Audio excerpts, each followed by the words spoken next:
Compact crossovers are huge business.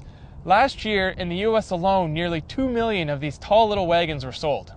And with all that money on the line, automakers are locked into a veritable death match fighting for your market share. For 2013, we have the latest and greatest in the compact crossover segment. Luke's got the 2014 Mazda CX-5 2.5 liter. And challenging it, Mike's got the 2013 Toyota RAV4.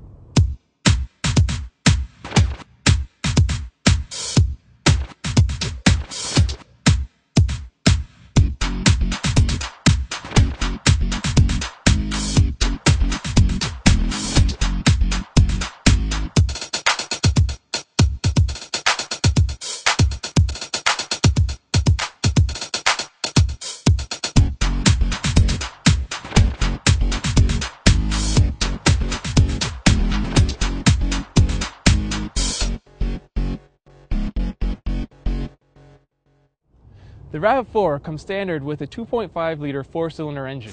It produces 176 horsepower and 172 pound-feet of torque. The only transmission available on the RAV4 is a 6-speed automatic. Expect 24 miles per gallon city and 31 miles per gallon highway for the front-wheel drive versions like our tester.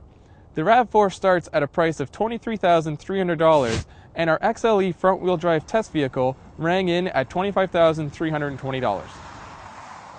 New for this year, the CX-5 comes with a larger 2.5 liter version of Mazda's Skyactiv engine.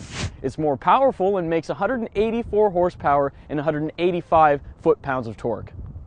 This version only comes with a 6-speed automatic, unlike the 2-liter version that can also come with a 6-speed stick. The EPA estimate suggests 24 miles per gallon around town and 30 miles per gallon on the highway. Pricing starts at $21,990, but that won't get you into the 2.5 liter engine.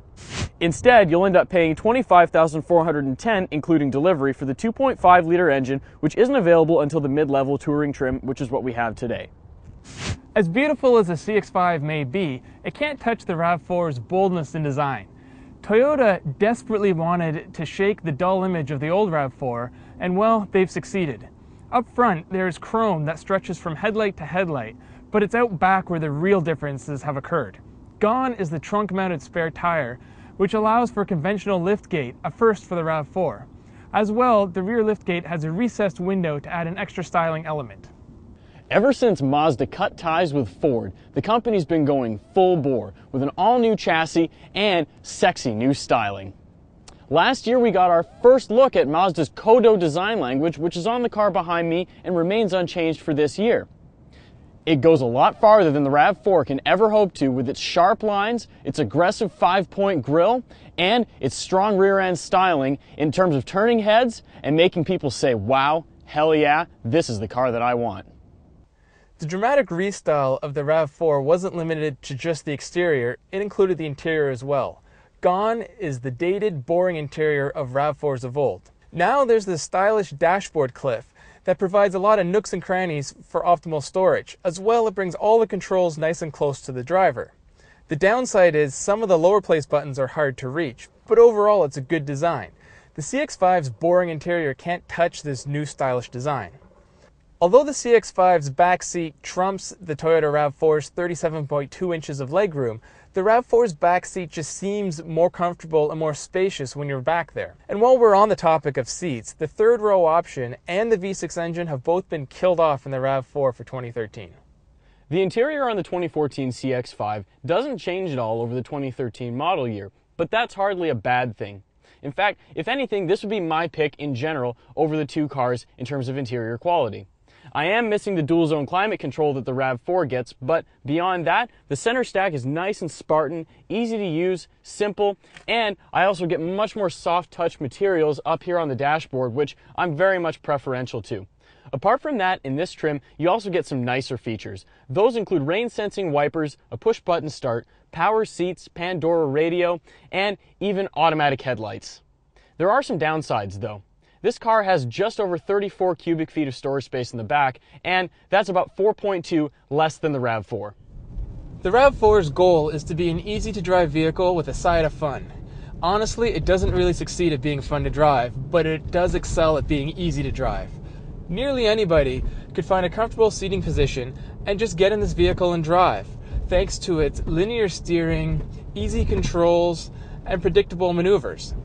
Like most vehicles that have sporting pretensions, the RAV4 suspension is set up overly stiff.